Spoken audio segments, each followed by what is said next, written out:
Hello and welcome to Edwards Beyond the Test. It's a podcast that goes behind the scenes of the flight test mission at Edwards Air Force Base. I'm Dawn Waldman from the 412 Test Wing Public Affairs.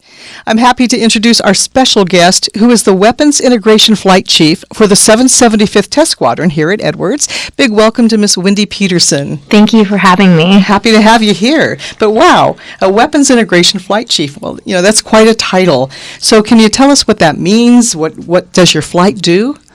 Sure. There's a lot that goes into being a flight chief, and it isn't always easy, but it's worth it. As a flight chief, I have the privilege of recruiting, hiring, and serving our talented engineers at Edwards Air Force Base through personal and professional development, and do the best I can every day to care for them and to challenge them and to recognize the contributions that they make in an effort to provide our warfighter with the tools they need to do their jobs and to keep our country safe. Being a flight chief isn't always about people, though. I also get to contribute to the technical realm as the chair for test plan and report review boards. And this basically means that I get to ensure we're testing the right systems in an effective and efficient manner. I also help ensure that accurate, relevant, and timely reports are delivered to our customers that tell the right story of how well the system performed and what the warfighter is or is not getting from a capability of standpoint. The 775th, so basically what is its mission? So the mission is really to provide that accurate, operationally relevant test and evaluation for our nation and our allies. And if I can, from the weapons integration perspective, my engineers have a pretty amazing job, and from a top level, they get to ensure that every missile, every bomb, bullet, even hypersonic vehicles are deployed effectively from the fighters and the bombers that we test here on this base. So we make sure that when the pilot needs a weapon to hit a specific target, that the weapon system he or she is depending on will receive the information that it needs to attack our adversaries and protect our troops on the ground. Wow. So what are some of the programs you've worked on?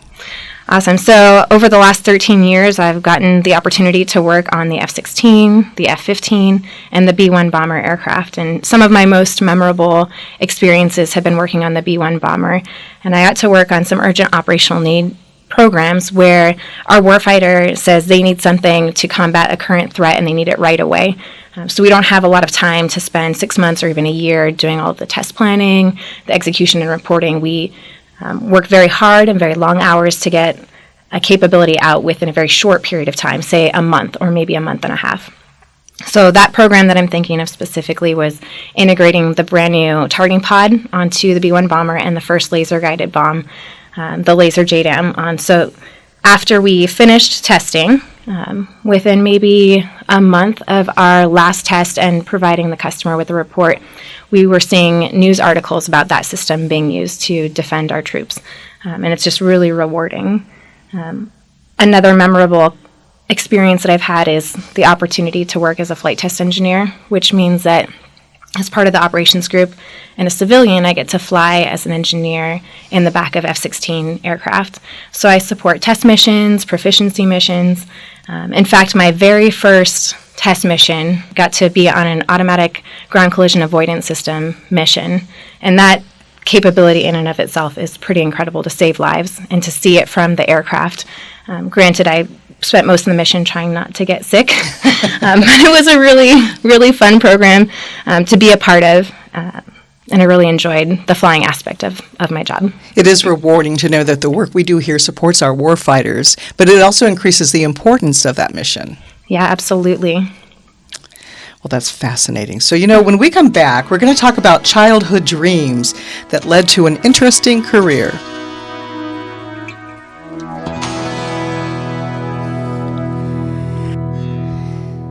Welcome back to Edwards Beyond the Test. Today we're talking with Miss Wendy Peterson, who is the Weapons Integration Flight Chief for the 775th Test Squadron. And Wendy, just a moment ago, we were talking about the programs that you're working on and the knowledge you must have to succeed at all of the work that you do here.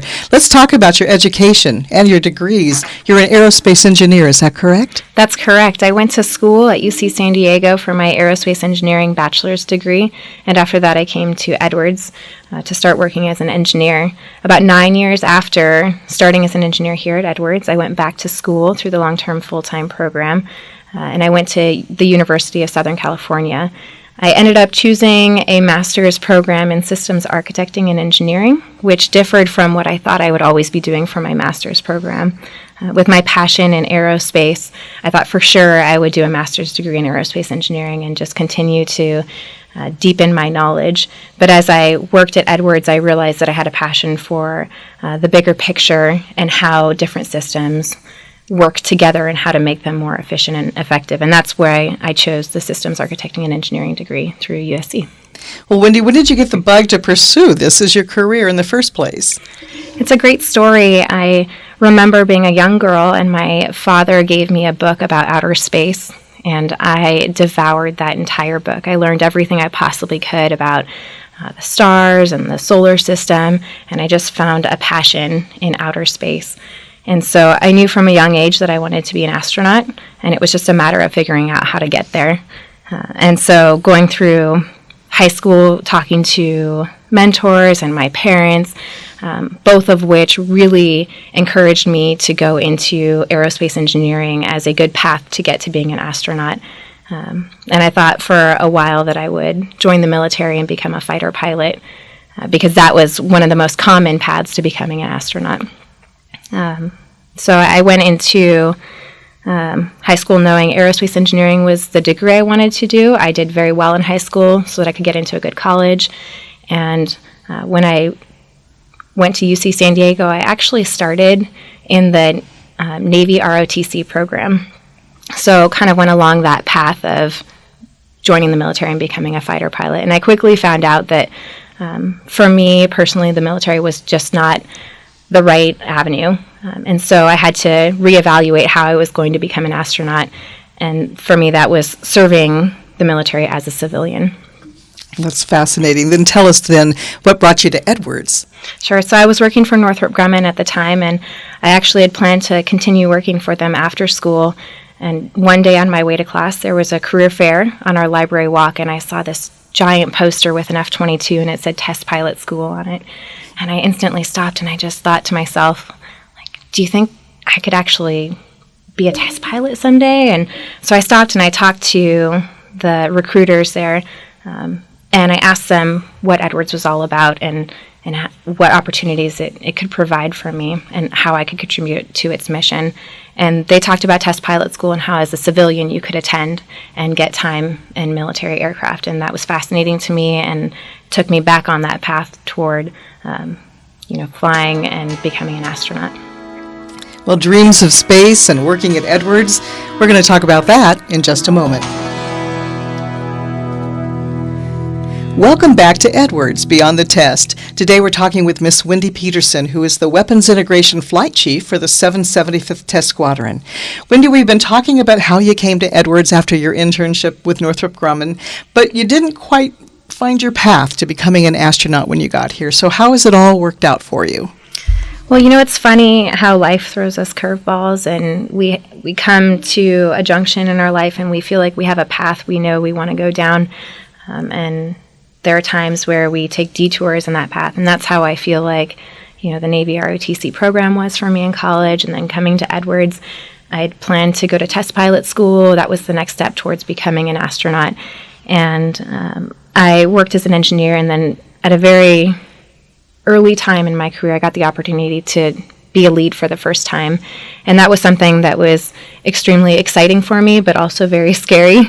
I was not someone who liked to speak in public or to lead people in the front lines. And so it was a very scary but fun opportunity, and I decided to take that over applying to test pilot school. And I knew that that might mean I never go to test pilot school, and maybe the astronaut dream doesn't happen. But it was an opportunity to grow myself and to pursue my passions of leading people. So I went and I did that, and it was because I did such a good job in that position that my commander, my DOPE, and my chief engineer brought me aside one day and asked me if I would be willing to take on a position that was traditionally held for a test pilot school graduate and be an FTE for the F-15 program. And so as the first civilian to be able to do that, and to then be on flying orders without going to test pilot school was such a privilege. And again, also a very scary job, because as a flight test engineer and a test conductor for the F-15 program, I again had to speak in front of large groups of people and over the radio, which at the time was very terrifying. But it gave me that opportunity to fly, and I thought I had given that up by taking on the leadership roles instead of test pilot school. Well, let's talk about your opportunity to fly an F-15. What was that like? Oh, well, so I worked on the F-15 program as a flight test engineer, and while we tried really hard to get civilians to fly in those, that occurred after I left the program. So all of my flying was actually done in the F-16 in the back seat, and so it was an incredible opportunity to see what it's like from the aircraft, what our test missions look like and how much goes into that. When you're a pilot, which I was just an engineer sitting in the back taking down data and helping as I could, the pilots are executing these missions, which we as engineers give them very strict guidelines on how to fly and what they can and cannot do. And oh, by the way, they have to fly this aircraft at the same time. So it was just awe-inspiring to see that and to be a part of that. Well, you've been so fortunate to have had an excellent career here and excellent mentors, too, throughout your 13-year career at Edwards. Do you now find yourself, though, serving as a mentor yourself, wanting to help others develop? Absolutely, and I can say wholeheartedly that I would not be the person I am today or where I am today without the mentors that have spoken into my life, that have helped me through struggles and helped me to make decisions on which career path to take, and, told me honestly where I need to grow and what opportunities would help me grow and become the person that they saw I could be that maybe I hadn't seen yet. And that's exactly what I want to do now. And that's my purpose in life as I see it, is to really help people see their potential and live their best life. And so I do that through mentoring whenever I can, and always accepting when someone is seeking guidance or help, going to lunch with them or going to Starbucks to get coffee and trying to help as I can, but also in teaching the leadership classes here on base. And to me, that is just my greatest pride and joy, to see these students come in and to learn leadership principles, and I learn from them as well in every class. Just it's wonderful to see the people that work on this base and to see them grow and develop into who they can be. Well, you have a very busy career here, but you're also the mother of 3 children. That's right. How do you achieve that work-life balance? Well, I would say that it's not something you can do and be done with balancing work and life. It's a continual process, and it starts with identifying what your priorities are. So early on in my career, I really hadn't established how I wanted my work and my life outside of work to be balanced. And so I just focused on what was right in front of me. And oftentimes that meant I stayed at work longer than I wanted to. And once I had kids, that really put into perspective the time I wanted to spend at home and with them. And it was still a struggle because you have people at work that are depending on you, and the mission that we do here is so important. And it took the mentors that I have had speak into my life and remind me that, there is someone here at work who can take that business trip or who can take that meeting so that I can make a t-ball game or I can go volunteer in my kid's classroom. And so once you've established those priorities, you really need the people to be able to surround you and encourage you when you're doubting yourself or feeling like you might be judged because you're spending less time at work or less time at home, whichever your priority is. And then kind of the last thing, outside of priorities and people, is really just giving yourself permission to live out those priorities, regardless of what someone else thinks or what they might think. And I think often you aren't being judged as much as you think you are. And you just need to live your life in the way that you feel is right and spend the time at work or with your family or with your friends as you see fit. Well, Wendy, before I let you go, tell us, what is it that makes you very excited about coming to work at the center of the aerospace testing universe? What a great question. So I love that this job gives me the opportunity to harmonize my passions for aircraft and flying and developing people, along with the purpose that I mentioned earlier, to really develop people and help them live their best life. So I get to come to work every day energized and excited to change lives here on this base And then the days that I get to do that and I see the fruits of my labor, I go home feeling completely fulfilled. So I can say without a doubt there's nowhere else I'd want to work except for the center of the aerospace testing universe. Well, Wendy, we really appreciate that you took the time to be with us today and sharing your story with us and taking us beyond the test. We invite our listeners to submit any questions or suggestions for future episodes by sending us an email at beyondtest@412tw.us. Thanks to everyone for joining us. I'm Dawn Waldman for Edwards Beyond the Test.